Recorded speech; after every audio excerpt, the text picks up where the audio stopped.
Pride and Prejudice by Jane Austen. Chapter 17. Elizabeth related to Jane the next day what had passed between Mr. Wickham and herself. Jane listened with astonishment and concern. She knew not how to believe that Mr. Darcy could be so unworthy of Mr. Bingley's regard, and yet it was not in her nature to question the veracity of a young man of such amiable appearance as Wickham. The possibility of his having endured such unkindness was enough to interest all her tender feelings, and nothing remained therefore to be done but to think well of them both, to defend the conduct of each, and throw into the account of accident or mistake whatever could not be otherwise explained. "They have both," said she, "been deceived, I dare say, in some way or other, of which we can form no idea. Interested people have perhaps misrepresented each to the other. It is, in short, impossible for us to conjecture the causes or circumstances which may have alienated them, without actual blame on either side." "Very true indeed. And now, my dear Jane, what have you got to say on behalf of the interested people who have probably been concerned in the business?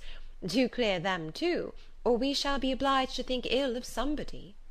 "Laugh as much as you choose, but you will not laugh me out of my opinion. My dearest Lizzy, but do consider in what a disgraceful light it places Mr. Darcy, to be treating his father's favourite in such a manner, one whom his father had promised to provide for. It is impossible. No man of common humanity, no man who had any value for his character, could be capable of it. Can his most intimate friends be so excessively deceived in him? Oh, no! I can much more easily believe Mr. Bingley's being imposed on, than that Mr. Wickham should invent such a history of himself as he gave me last night. Names, facts, everything mentioned without ceremony. If it be not so, let Mr. Darcy contradict it. Besides, there was truth in his looks." "It is difficult indeed. It is distressing. One does not know what to think." "I beg your pardon. One knows exactly what to think."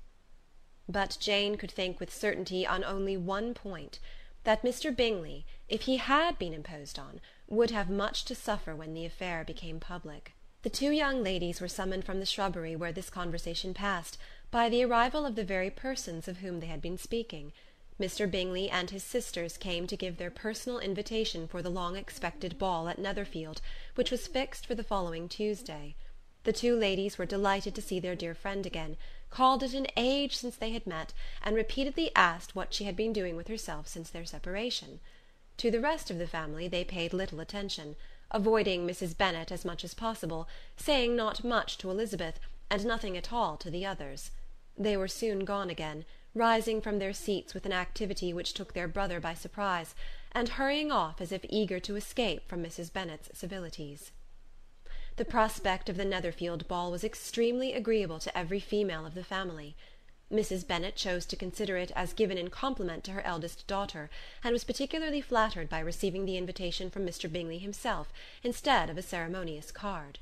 Jane pictured to herself a happy evening in the society of her two friends, and the attentions of her brother, and Elizabeth thought with pleasure of dancing a great deal with Mr. Wickham, and of seeing a confirmation of everything in Mr. Darcy's look and behaviour. The happiness anticipated by Catherine and Lydia depended less on any single event or on any particular person, for though they each, like Elizabeth, meant to dance half the evening with Mr. Wickham, he was by no means the only partner who could satisfy them, and a ball was, at any rate, a ball.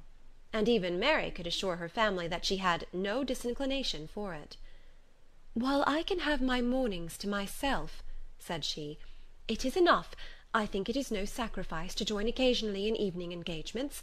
Society has claims on us all, and I profess myself one of those who consider intervals of recreation and amusement as desirable for everybody." Elizabeth's spirits were so high on this occasion, that though she did not often speak unnecessarily to Mr. Collins, she could not help asking him whether he intended to accept Mr. Bingley's invitation, and if he did, whether he would think it proper to join in the evening's amusement, and she was rather surprised to find that he entertained no scruple whatever on that head, and was very far from dreading a rebuke, either from the Archbishop or Lady Catherine de Bourgh, by venturing to dance. "I am by no means of the opinion, I assure you," said he, that a ball of this kind, given by a young man of character to respectable people, can have any evil tendency, and I am so far from objecting to dancing myself, that I shall hope to be honoured with the hands of all my fair cousins in the course of the evening, and I take this opportunity of soliciting yours, Miss Elizabeth, for the first 2 dances especially, a preference which I trust my cousin Jane will attribute to the right cause, and not to any disrespect for her. Elizabeth felt herself completely taken in. She had fully proposed being engaged by Mr. Wickham for those very dances, and to have Mr. Collins instead. Her liveliness had never been worse timed. There was no help for it, however.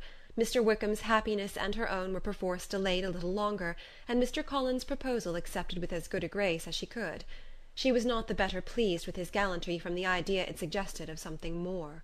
It now first struck her that she was selected from among her sisters as worthy of being mistress of Hunsford Parsonage, and of assisting to form a quadrille table at Rosings, in the absence of more eligible visitors. The idea soon reached a conviction, as she observed his increasing civilities toward herself, and heard his frequent attempt at a compliment on her wit and vivacity, and though more astonished than gratified herself by this effect of her charms, it was not long before her mother gave her to understand that the probability of their marriage was extremely agreeable to her. Elizabeth, however, did not choose to take the hint, being well aware that a serious dispute must be the consequence of any reply. Mr. Collins might never make the offer, and till he did, it was useless to quarrel about him. If there had not been a Netherfield ball to prepare for and talk of, the younger Miss Bennets would have been in a very pitiable state at this time, for from the day of the invitation to the day of the ball there was such a succession of rain as prevented their walking to Meryton once. No aunt, no officers, no news could be sought after. The very shoe-roses for Netherfield were got by proxy. Even Elizabeth might have found some trial of her patience in weather which totally suspended the improvement of her acquaintance with Mr. Wickham, and nothing less than a dance on Tuesday could have made such a Friday, Saturday, Sunday, and Monday endurable to Kitty and Lydia. Chapter 17